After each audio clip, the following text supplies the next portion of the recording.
Matapos itong gawin ni Manong Buti, halos hindi makapaniwala ang lahat ng aswang na nagmamasid sa paligid. Pagsilay noon ng matandang gabunan sa kanyang napaslang nakadugo, hindi napigilang humagulgol nito sa pag-iyak. Maya-maya pa, doon na narinig nila Bitang ang pagsiangil ng mga aswang habang ang iilan sa mga ito ay dahan-dahan ang tumutuwad sa kanilang kinaroroonan. Dahil sa pangyayaring yon, agad namang naalerto ang dalawa sa maaaring gawin ng mga nilalang.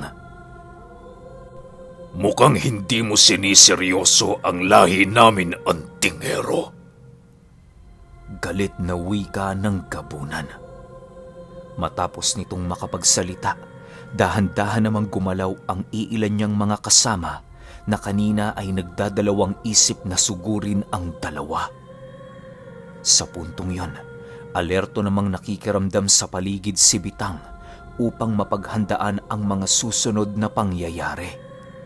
Kahit papaano, panatag naman sila noong hindi sila basta-bastang malalapitan ng nilalang sa kadahilan ng maraming naitanim na pangontra si Manong Buti sa buong paligid.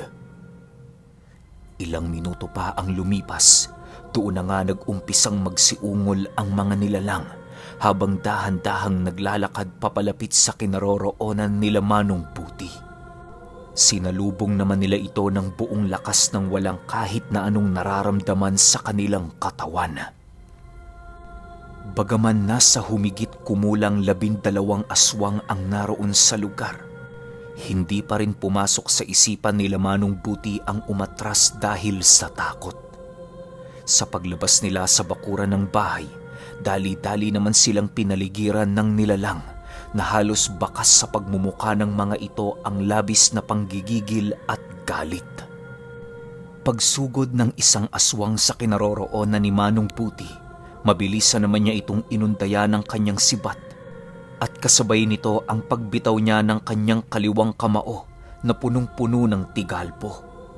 Pagtama nito sa noo ng aswang, agad namang kumawala ang diwa nito sa kanyang katawan na siyang naging sanhi ng pagbagsak nito sa lupa nang nanginginig at hindi na makagalaw. Matapos ang pangyayaring yon, agad naman itong inundaya ng saksak ni Manong Buti at walang pagdadalawang isip na itinapak sa katawan nito ang kanyang paa habang nakatarak ang sibat sa dibdib ng aswang. Dahil sa kanyang ginagawa, mas lalo pa noong nanginig sa galit ang mga nilalang sa kadahilan ng ramdam na ramdam nila ang pangmamaliit sa kanila ng kanilang mga kalaban. Nang wala ng pagpipilian noon ng matandang gabunan, agad naman itong nagbigay utos sa lahat ng kanyang mga kasama na pagtulungan na sila Manong Buti. Matapos itong marinig ng dalawa, mabilisan naman nilang kinuha ang kanilang sandata at kasabay nito ang kanilang pagsugod sa mga nilalang. Nang makalapit na noon sila Manong Buti, buong tapang naman sila noong hinarap ng gabunan sa pinakamalakas nitong anyo. Pag-unday niya doon ng kanyang sibat, agad naman itong nahawakan ng nilalang at mabilis ang hinila patungo sa kanyang kinaroroonan. Nang makuha na nito ang sibat ni Manong Buti, doon na nagkaroon ng pagkakataon ang iba pang mandirigmang aswang na makisawsaw sa digmaan. Halos kisap mata lamang noon ang naging pagitan nang mabilisan silang pagsikumpulan ng mga nilalang. Dahil sa pangyayaring yon, wala nang nagawa sila Manong Buti kundi ang bahagyang umatras upang mabigyan ng espasyo ang kanilang mga sarili sa kinaroroonan ng mga aswang. Ilang minuto pa ang lumipas, doon na nga sila nagkaroon ng pagkakataon para makapag-usal ng espiritual na baluti at pang-opensang orasyon na siyang mabilisan nilang iniihip sa kanilang mga sandata. Matapos nilang gawin ang bagay na yon, agad naman nilang sinugod ang mga aswang ng walang pagdadalawang isip. Halos lahat ng mga aswang na nagagawi sa kanilang daanan, walang habas nila itong pinaghahampas ng tangan-tangan nilang itak na merong simbolo ng kaitaas-taasang kapangyarihan. Ilang minuto pa ang lumipas, Kitang-kita na nila Manong Buti ang pagkalipol ng kalahati sa kanilang mga kalaban. Sa puntong yon, doon na nila nararamdaman ang pag-aalangan ng mga nilalang dahil sa mga nangyari. Maya-maya pa, bigla naman niyang tinitigan ang mga aswang habang nagwiwika ng, "Hanggang kailan niyo po protektahan ang inyong gabunan? Kaawa-awa kayong mga nilalang. Kung sino pa ang pinakamalakas sa inyo, yun pa ang inyong pinoprotektahan." Matapos niyang banggitin ang mga katagang yan, bigla namang lumitaw sa kanyang harapan ang matandang gabunan habang nagwiwika ng, Tinatanggap ko ang iyong hamon. Kasabay ng pagwika nito ay siya namang dahan-dahang pagsiumbukan ng mga kalamnanang nilalang habang patuloy na nanlilisik ang mga mata. Maya-maya pa, laking gulat na lamang nila Manong Buti nang bigla itong sunggaban ng kanyang mga kalahi na parabang tinutulungan ito sa kanyang ginagawang pagpapalit-anyo.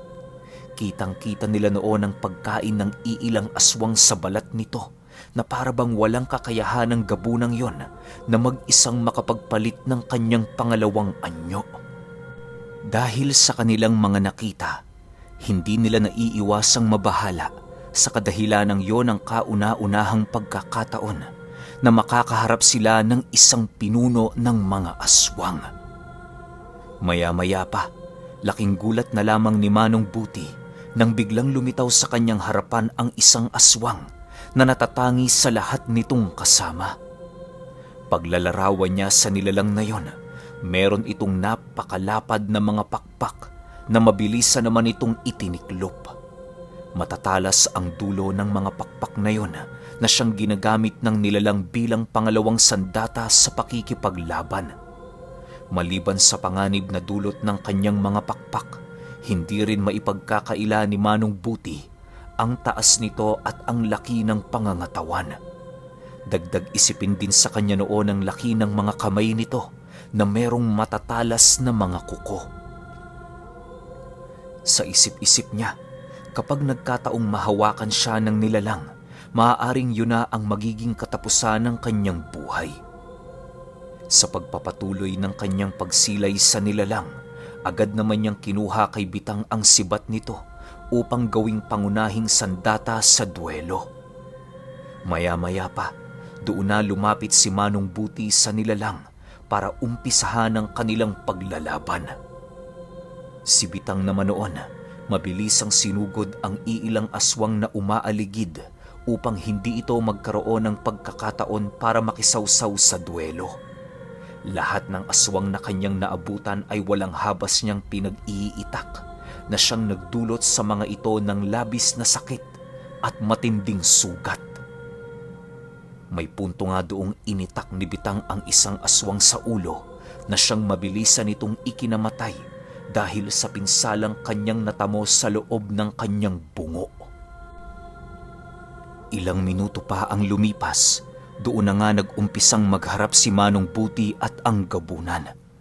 Maigi pa nila noong pinakikiramdaman ng bawat isa kung sino ang mauunang susugod at aatake sa kanila. Pagsilay ni Manong Buti sa dahan-dahang bumababang kamay ng gabunan, mabilisan naman siya noong naalerto sa kadahilanang doon niya napagtanto na gagawa na ito ng hakbang. Pagsunggab sa kanya ng nilalang, mabilisan naman niya itong sinalubong habang inihahanda ang kanyang sandata. Nang magsilapit na sila sa bawat isa, mabilisan naman yung pinaulanan ng pag-atake ni Manong Buti gamit-gamit ang kanyang sibat. Hindi naman siya noon gaanong natatamaan ng gabunan sa kadahilanang napakabilis nitong pangilagan ang bawat pag-atake niyang ginagawa. Maya-maya pa, doon na nga nagkaroon ng pagkakataon ang aswang na umatake sa kanya sa direksyong hindi niya inaakala. Pagkahawak nito sa kanyang leeg, mabilisan naman siya nitong ibinalibag sa lupa upang magawa nitong makontrol ang kanilang duelo. Nang akmang tatapakan pa siya nito, dali-dali namang gumulong si Manong Buti sa lupa upang maiwasan ang pag-atake ng nilalang. Sa muling pagtayo niya sa kanyang kinaroroonan, agad naman niyang kinuha ang kanyang sibat upang maipagpatuloy ang kanilang paglalaban. Nagdoble ingat na dinoon si Manong Buti, gawa ng masyadong mapanganib para sa kanya ang muling mahawakan ng nilalang. Maya-maya pa, bahagya naman siyang napaatras sa kanyang kinatatayuan nang masipat niya ang pagsugod ng nilalang at walang habas siya nitong pinaulanan ng kalmot sa katawan na siya namang nagawa niyang mailagan. May iilang kuko ng gabunan noon ang tumama sa kanyang balat, subalit hindi nito nagawang mawasak ang kanyang baluting gawa sa buhay na salita. Ilang minuto pa ang lumipas, doon na nga dahan-dahang ginawa ni Manong Buti ang mga itinuro sa kanyang pamamaraan sa pakikidigma. Nang mapagtanto niya kasing kaya na niyang basahin ang galaw nito, tuluyan nang nawala ang kanyang pagkabahala sa duelo. Sa pagpapatuloy ng kanilang paglalaban, halos naging mahirap na para sa nilalang ang makasabay sa liksi ni Manong Buti. Animoy sa bawat maisip na pag-atake noon ng nilalang, nagagawa na itong mahulaan ng antingerong kanyang kalaban. Dahil sa pangyayaring yon, kung kaya't naging imposible na para sa gabunan ang muling mahawakan si Manong Buti. Nang makaramdam na ng labis na pagkapagod ang nilalang, agad naman itong itinigil ang kanyang pagsugod habang nagwiwika ng, Pag-ilag na lang ba ang kaya mong gawin ng tingero? Harapin mo ko kung talagang matapang ka. Nang marinig naman ni Manong Buti ang sinabi nito, ngumisi lang naman ito habang sumasagot ng, Hindi mo magugustuhan kapag ako na nag-umpisang umatake. Kung ako sa'yo, lasapin mo ng husto ang mga pag-ilag na ginagawa ko. Kung kaya mo akong patayin sa mga panahong hindi kita nilalabanan, gawin mo. Matapos itong marinig ng gabunan, agad naman siya nitong sinugod ng walang tigil. Patuloy siya nitong pinauulanan ng mga pagkalmot, subalit nagagawa itong mailagan ni Manong Buti. Maya-maya pa, bigla namang natigilan ang nilalang nang mapansin niyang sa bawat pagsugod niyang ginagawa, merong iniihip si Manong Buti papaikot sa lugar na kanilang pinaglalabanan. Dahil sa pangyayari, ninais niyang itigil ang kanyang ginagawa nang sa gayoy mapag-isipan niya ang susunod na hakbang ng antingero. Ilang minuto pa ang lumipas, muli namang napatingin ang gabunan kay Manong Buti nang marinig niya itong magwika ng, Tapos ka na ba? O sige, ako naman. Kasabay ng pagwika nito ay siya namang pagkaparalisa ng kanyang buong katawan. Dahil sa tigalpo at pamakong mabilisang kumapit sa kanya, pagkabigkas ni Manong Buti ng isang buhay na salita. Dahil sa mga pangyayari, wala na noong nagawa ang gabunan kundi ang mapaluhod sa kanyang kinatatayuan habang patuloy na nagpupumilit tumakas sa mga buhay na salitang nakakapit na sa kanyang katawan. Habang patuloy siya noong nagpupumiglas, mas lalo pang humihigpit ang pamako hanggang sa dumating ang puntong hindi na niya nagagawang maigalaw ang kahit isa sa kanyang mga daliri.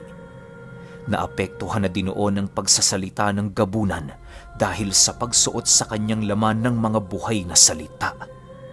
Bago ito tuluyang lapitan ni Manong Buti, napagpasyahan niya noong pagmasdan ng ginagawa ni Bitang sa iilang aswang na kanyang kalaban.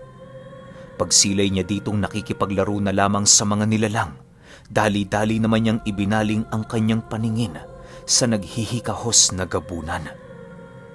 Ilang minuto pa ang lumipas, napagpasyahan na niya noong lumapit nang sa gayoy maipataw na niya ang kanyang parusa sa nilalang.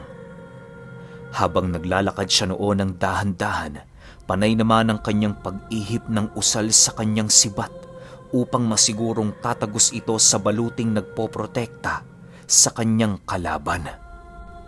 Paglapit niya rito, agad naman niyang iniangat ang ulo ng aswang habang nagsasabi ng, Sabi ko sa'yo, hindi mo magugustuhan ang gagawin ko. Yang laki ng katawan mo ay siya namang liit ng katalinuhan at kakayahan ng iyong mga karunungan. Paalam, demonyo, naway magkaroon ka ng masayang paglalakbay patungo ng impyerno. Matapos itong mabitawan ni Manong Buti, walang pagdadalawang isip naman niyang itinarak sa ulo ng aswang ang talim ng kanyang sibat. Paglapat nito sa bumbunan ng gabunan, mabilisan niyong tumagos sa bungo hanggang sa hindi naglaon ay tumarak ang talim ng sibat sa mismong lupang kinaluluhuran nito. Matapos ang mga pangyayaring yon, bigla namang naantala ang ginagawang pagsugod ng mga aswang na nasa ilalim ng pamamahala ng gabunan dahil sa labis na pagkagulat. Maya-maya pa, mabilisan namang nagsipulasan ang mga aswang habang patuloy na sumisigaw at umiiyak. Sa pagkawala ng mga nilalang sa paligid, doon na napagpasyahan nila Manong Buti na hatakin ang mga bangkay ng mga napinsala nilang aswang. Kampante naman sila noong walang nakatunog sa kanilang ginawa sa kadahilanang alam nilang nagpakalat muna ng sabulag ang mga nilalang bago ito tuluyang sumalakay sa baryo. Ilang oras pa ang lumipas. Nagawa na nga nilang mailibing ang bangkay ng mga nilalang. Doon ay inalaya nila ito ng mumunting panalangin para naman kahit papaano magkaroon ng gabay ang mga ito sa kanilang paglalakbay patungo sa ikalawang buhay. Nang masiguro na nila Manong Buti na maayos na ang paghimlay ng mga aswang, agad naman silang bumalik sa loob ng tahanan. Doon nakita nila si Miguel at ang mag-asawa na matyagang naghihintay sa kanilang pagbalik. Oh, Manong Buti, tapos na ho ba? Nasaan na ho mga demonyo? Bungad na tanong ni Miguel. Napatay namin ang karamihan sa kanila. Sigurado akong hindi na babalik ang mga demonyong yon. Sagot naman ni Manong Buti habang inaayos ang kanilang mga duguang armas.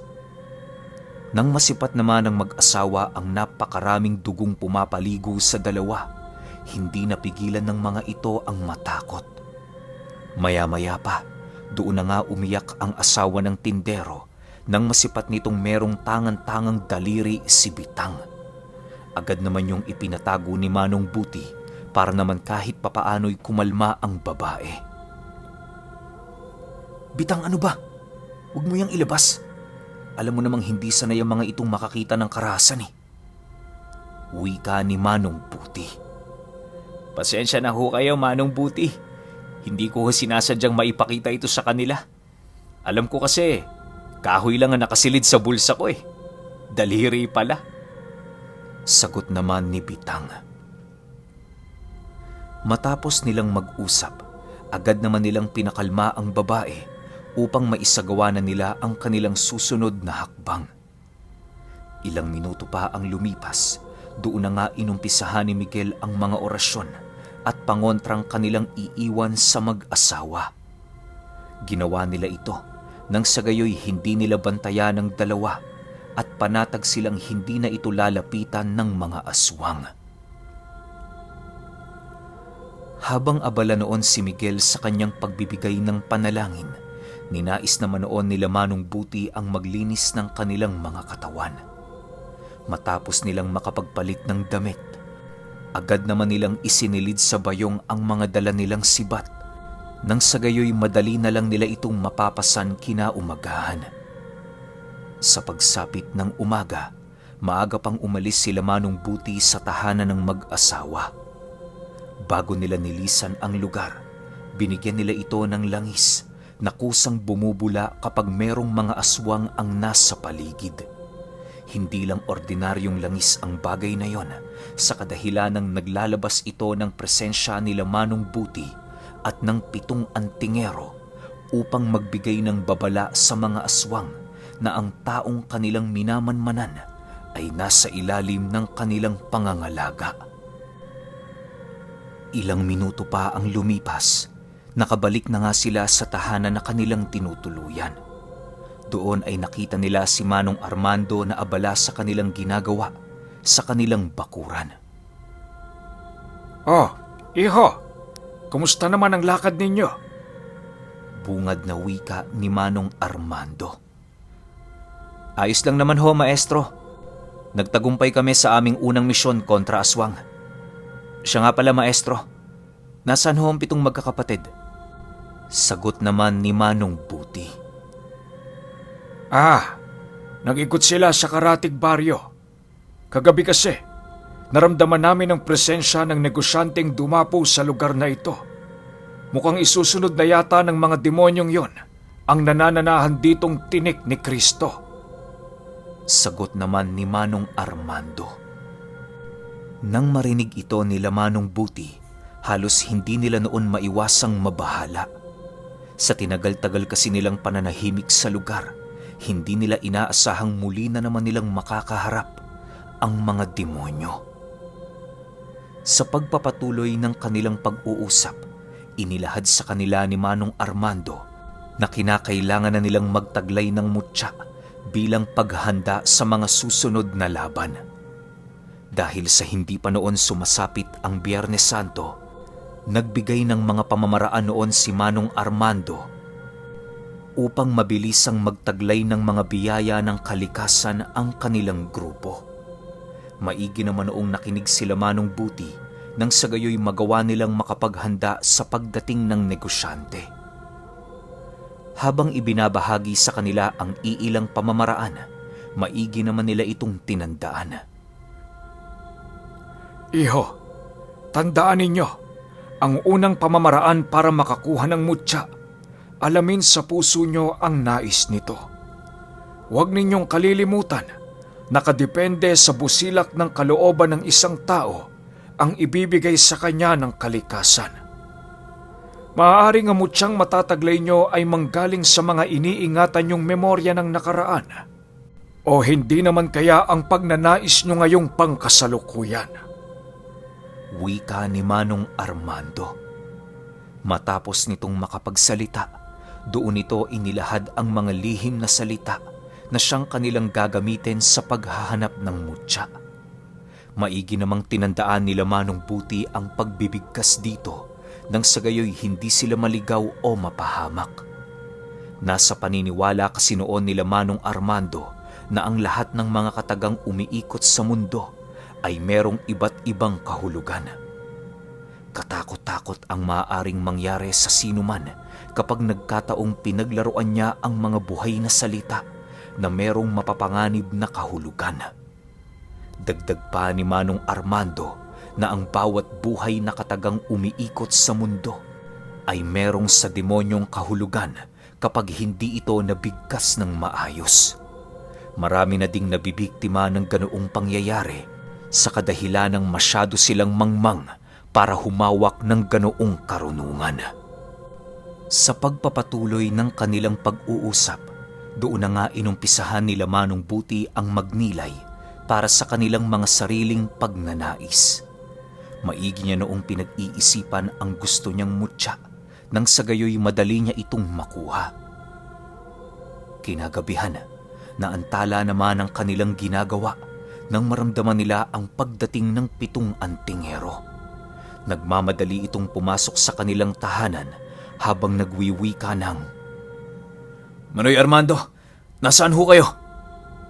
Matapos nitong makapagsalita, agad namang nagsilabasan sila Manong Buti upang alamin ang nangyayaring kumusyon sa labas ng kanilang silid. Paglabas nila noon, nakita nila si Manong Armando na kasalukuyang nakikipag-usap sa 7 antingero. Nang masipat naman sila ng pinunong antingero, agad naman sila nitong pinalapit habang nagwiwika ng, "Makinig kayo sa aming pag-uusap.